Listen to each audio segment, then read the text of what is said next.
जय Hind. Knowledge care में आप सभी का हार्दिक स्वागत है दोस्तों। और Bihar SSC inter level counselling जो हुई है 2014 की वैकेंसी के तहत, और उसमें जो है हाई कोर्ट में केस किया गया था एनसीएल के मुद्दे को और जाति के मुद्दे को लेकर। हालांकि जाति के मुद्दे को एससी एसटी का जो कास्ट सर्टिफिकेट का मुद्दा है उसको एक्सेप्ट किया है आयोग ने, जैसा कि एक लेटर वायरल हुआ था। उनका जो स्ट्रक्चर था, डॉक्यूमेंट, किस डॉक्यूमेंट को एक्सेप्ट करना है, किस डॉक्यूमेंट को मान्य नहीं करना है, उसके रिगार्डिंग। और उन्होंने जो रिमार्क किया था इसके रिगार्डिंग, एनसीएल के रिगार्डिंग, उसमें वाट का साइन था, यानी क्वेश्चन मार्क लगाया था। तो उसी में जो है, उसी के रिगार्डिंग लड़कों ने केस किया था हाई कोर्ट में, और हाई कोर्ट के द्वारा जो है आदेश दिया गया था आयोग को कि वह काउंटर एफिडेविट जारी करे, मतलब अपना जो हलफनामा है उसको दायर करे आयोग में, कि वो अपना पक्ष रखे, एक तरह से अपना पक्ष रखे। तो जैसा कि आयोग ने अपना एक पक्ष रखा है, आयोग का कहना वही है जो आयोग ने जो नोटिस में जो दिया था, उसी हिसाब से वो कह रहा है कि नहीं, जो हमने जो बात कही है वो सही है और उसी पे हमको अडिग रहना है। क्या इसमें है, देखते हैं इसको ज़रा। Counter affidavit on behalf of respondents number 2 to 3 आई अभय कुमार सिंह, यानी कि डिप्टी सेक्रेटरी के द्वारा यहाँ से हलफनामा दायर किया गया है उप सचिव के द्वारा। सचिव तो आप जानते हैं ओम प्रकाश पाल हैं। उप सचिव अभय कुमार सिंह के नाम से हलफनामा दायर किया गया है, और उन्होंने कहा है कि सारी बातें इसमें बहुत लंबा चौड़ा है, जो मेन मुद्दा है उसको देखते हैं। ठीक है, इन्होंने यहाँ पर दर्शाया है कि that the instant writ application, मतलब अभी तात्क्षणिक जो रिट दायर की गई है, और inter alia being aggrieved by the direction issued by the BSSC to all eligible candidates claiming reservation in the backward class, यानी BC और EBC class to produce non-criminal certificate।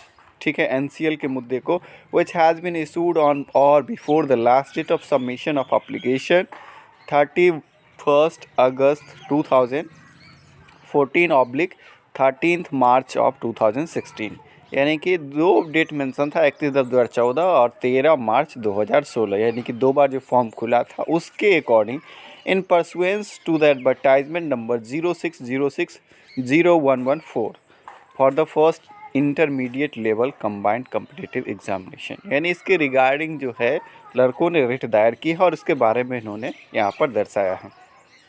24 दिसंबर 2021 को लड़के हाई कोर्ट गए थे, क्योंकि यहाँ से कोई राहत नहीं मिला था। आंदोलन भी किया गया था काउंसलिंग स्टार्ट होने से एक दिन पहले। हालांकि संदीप सौरभ लगातार भरोसा दिला रहे हैं छात्रों को कि जो अंतरिम राहत दी गई है छात्रों को, कि आयोग जो है वो इंसिस्ट नहीं कर सकता, यानी कि जोर नहीं डाल सकता है छात्रों को कि उन्हें 2014 से पहले का ही डॉक्यूमेंट देना हो।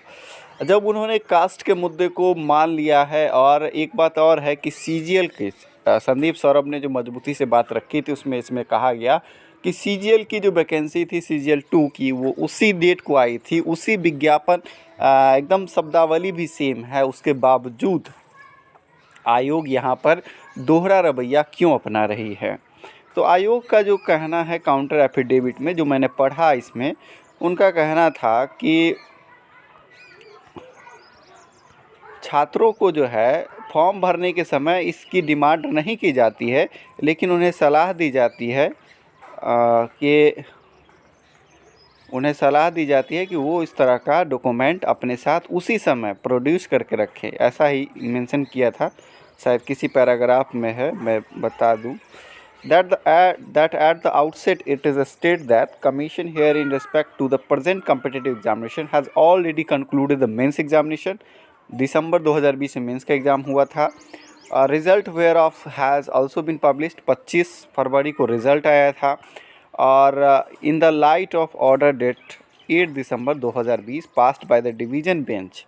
ठीक है, ये केस मतलब आयोग का ही, हाई कोर्ट का ही निर्देश था, जिसके आधार पे उन्होंने करवाया था मेंस का एग्ज़ाम। ठीक है, तो उसके बारे में उन्होंने यहाँ पर जानकारी दी है और उसको भी यहाँ पे इन्वॉल्व किया है।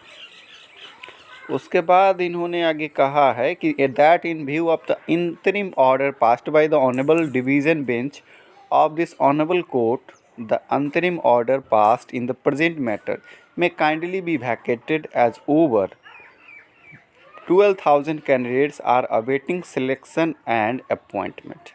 मतलब 12,000 से ज़्यादा छात्र जो है, यानी कि यहाँ पे कहना ये है कि 12,000 से ज़्यादा छात्र जो है वो इंतज़ार कर रहे हैं और इस अंतरिम ऑर्डर का, that apparently the petitioners who had claimed reservation in the BC यानी backward class category do not possess a non-cumulative certificate till the last date of submission of application, that is till यानी कि जो date है, crucial date है वो 31/10/2014 और 13 March 2016 and are therefore seeking waiver of the offer said precondition stipulated in the advertisement and the counselling letter. जैसा कि उन्होंने इस तरह का बात मेंशन किया था, it is stated that the law is well settled that if the rules relating to the appointment on a particular post or the advertisement does not prescribe a cut-off date for determining the eligibility of candidates, then the relevant date of determining the eligibility of candidates would be the last date to submit the application in pursuance to the advertisement inviting application for appointment on a particular post. तो ये सारी बातें इन्होंने लिखा है, ये बातों को दोहराया है उन सारी बातों को कि जो मैंने कहा है कि कट ऑफ डेट जो है, यानी कि फॉर्म का जो डेट है हमारा, जो हमने लास्ट डेट रखा था उसी के दरमियान उनको रखना पड़ेगा, इन्हें बेनिफिट तभी मिलेगा।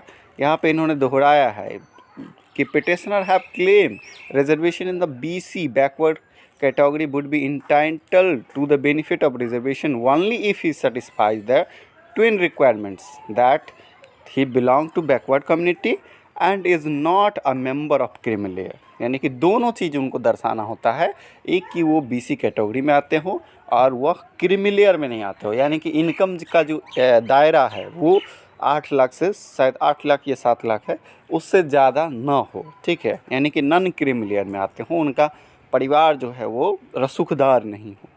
Even though the community status of the respondents remains constant, the non criminal status में बी सब्जेक्ट टू चेंज। अब जैसा कि एक जो फेल छात्र थे या जो छात्र ऐसे थे जो कि इसमें अपना ओल्ड एनसीएल दे चुके थे, उन छात्रों ने जो लेटर लिखा था आयोग को, उसका हवाला यहाँ पर दिया है उन्होंने। क्या लिखा है कि the non criminal states may be subject to change and therefore only a certificate issued till the last date of submission of application would be a valid certificate, as only such certificates issued till the last date of submission of application would determine their eligibility to be considered for appointment in a particular post। If a candidate claiming reservation in a particular category does not possess a non-cumulative certificate on the last date of submission application, it could be presumed that he did not fulfill the non-cumulative criteria which he possessed subsequently। तो जैसा कि कुछ स्वार्थी तत्वों ने, जी हाँ, नौकरी तो उनको लग जाएगी लेकिन हम उनको स्वार्थी कहेंगे, स्वार्थी तत्वों ने जो लेटर दिया था जिसमें तमाम तरह की ज्ञान भरी बातें जो है आयोग को उन्होंने बताई थी, अब शायद वो काउंसलिंग करा चुके छात्र हों जिन्होंने ओल्ड एनसीएल दिया हो, या फिर जो लोग सेकेंड लिस्ट का इंतज़ार कर रहे हों, उन में से किसी लोगों के द्वारा इस तरह की बातें आयोग को बताई गई थी कि ये फलाना हो सकता है, ढिकाना हो सकता है। मेरा कहना ये है कि अगर आपको लगता है कि कोई आदमी नॉन क्रिमिनल में नहीं है तो आप उसकी भौतिक स्तर से भी आप जांच कर सकते हैं, और जो दायरा होता है किसी भी चीज़ का, वो मैंने देखा है कि जो नॉन क्रिमिनल सर्टिफिकेट की डिमांड है वो डीएम स्तर से तक की जाती है। अगर मान लीजिए 2014 में मैं अमीर नहीं था या 2014 में मैं अमीर था और अभी मेरे पास नॉन क्रिमिनल सर्टिफिकेट है, तो क्या मैं इधर आके गरीब हो गया, या मेरे परिवार में से किसी को जॉब थी, क्या उनका जॉब छूट गया? ऐसी बातें गले कैसे उतर जाएगी?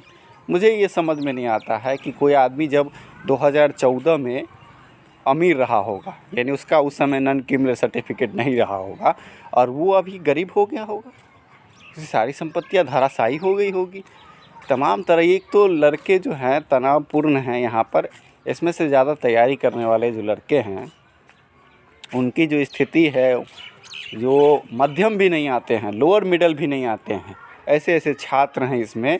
और उनके पास, उनको इस बात के लिए नौकरी से बाहर कर दिया जाएगा कि उनके पास एक नॉन क्रिमिनल सर्टिफिकेट नहीं है, उन्होंने 8 साल से मेहनत की है। ये तमाम तरह की बातें हैं जो मानवीय संवेदनाओं को तो दूर करता ही है, लेकिन लोगों के दिमाग में जो है एक अलग किस्म का, उनके दिमाग में एक अलग किस्म की भावनाओं का संचार भी करता है।